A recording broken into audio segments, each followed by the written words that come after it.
അയാൾ തെറ്റ് ചെയ്തിട്ടില്ലായിരിക്കും, പക്ഷെ അയാൾക്ക് അതിനോട് തിരിച്ച് പൊരുതി നിൽക്കാനോ ഇല്ല. അയാൾക്ക് പിന്നെ സമൂഹത്തിനെ ഫേസ് ചെയ്യാൻ ഉള്ള ഒരു ബുദ്ധിമുട്ട് ഈ നമ്മുടെ പഴയ ഒരു കാലഘട്ടത്തിലെ ആൾക്കാർക്ക് കുറച്ചുകൂടി ഒരു പ്രശ്നങ്ങളെ ഫേസ് ചെയ്യാനുള്ളൊരു കോൺഫിഡൻസും ഇതുകൊണ്ട്, കാരണം പ്രശ്നങ്ങളിലൂടെ വളർന്നു. പിന്നെ സിബ്ലിങ്സ് ഉണ്ട്, അവരുമായിട്ട് അടിച്ച് കളിച്ച് വളർന്നു. ഇത് ഷെയർ ചെയ്യാൻ ആൾക്കാരുണ്ട്. അപ്പം ഈ അതിൻ്റെ എണ്ണം സിബ്ലിങ്സിൻ്റെ പിന്നെ പിന്നെ ഒരു ആവശ്യമില്ലാത്ത അഭിമാനം, ദുരഭിമാനം എന്നൊക്കെ പറയാം.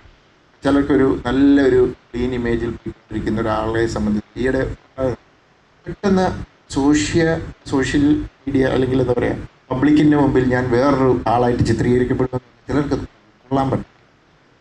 അവർക്കത് പിന്നെ അങ്ങനെ അയാൾ തെറ്റ് ചെയ്തിട്ടില്ലായിരിക്കും, പക്ഷെ അയാൾക്ക് അതിനോട് തിരിച്ച് പൊരുതി നിൽക്കാനോ ഇല്ല. അയാൾക്ക് പിന്നെ സമൂഹത്തിനെ ഫേസ് ചെയ്യാൻ ഉള്ള ഒരു ബുദ്ധിമുട്ട് ഭയങ്കര അങ്ങനെ വീക്ക് മൈൻഡഡ് ആകും എടുക്കുന്ന ഒരു ഇങ്ങനത്തെ ഒരു ഡിസിഷനാണ്. ഒരു പക്ഷേ അന്നേരം ഒരാളുമായിട്ട് സംസാരിക്കാൻ പറ്റിയാൽ ചിലപ്പോൾ അതങ്ങ് ഒഴിവായി പോകും.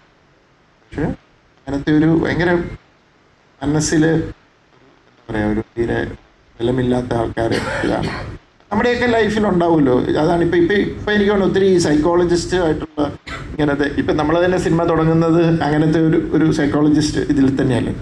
ഇപ്പം അങ്ങനത്തെ ആക്ച്വലി പണ്ടൊക്കെ ഒരു സൈക്കോളജിസ്റ്റിൻ്റെ അടുത്ത് പോകാന്ന് പറഞ്ഞാൽ ഞാൻ പറയുന്നത് എൻ്റെയൊക്കെ ചെറുപ്പകാലത്ത് പറയും അവന് ഭ്രാന്താണെന്ന് തോന്നുന്നു എന്നായിരുന്നു. ഇപ്പം അങ്ങനെയല്ല. ഒരു സൈക്കോളജിസ്റ്റിനെ കാണാൻ പോകാന്ന് പറഞ്ഞാൽ ഓക്കെ എനിക്ക് ചില ടെൻഷനുണ്ട്, എങ്ങനെ ഹാൻഡിൽ ചെയ്യണം, അപ്പോൾ അവരതിനെ പറഞ്ഞ് മനസ്സിലാക്കി എങ്ങനെയെന്നെ കൈകാര്യം ചെയ്യണം. ഇപ്പം അങ്ങനത്തെ സർവീസൊക്കെ ഉണ്ട്, ശരിക്കും അതൊക്കെ എടുക്കാം.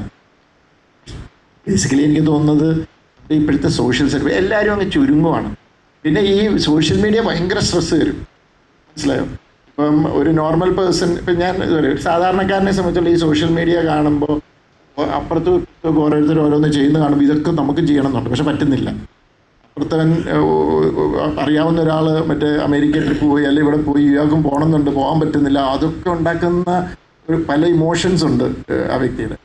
പിന്നെ ഇപ്പം ഒരു സെലിബ്രിറ്റി ആയി ഒരാൾ ഏതെങ്കിലും ഇപ്പോൾ ഒരു രാഷ്ട്രീയത്തിലോ സിനിമയിലോ ഏതെങ്കിലും സെലിബ്രിറ്റി ആയി അങ്ങനെ വരുമ്പോൾ ഇതിൻ്റെ താഴെ വന്ന് കുറച്ച് പേര് അറ്റാക്ക് ചെയ്യും. അപ്പോൾ അതിനെ ഹാൻഡിൽ ചെയ്യാനുള്ള പ്രഷർ നല്ല രീതിയിൽ നമ്മുടെ സോഷ്യൽ സെറ്റപ്പ് മൊത്തത്തിൽ മാറി.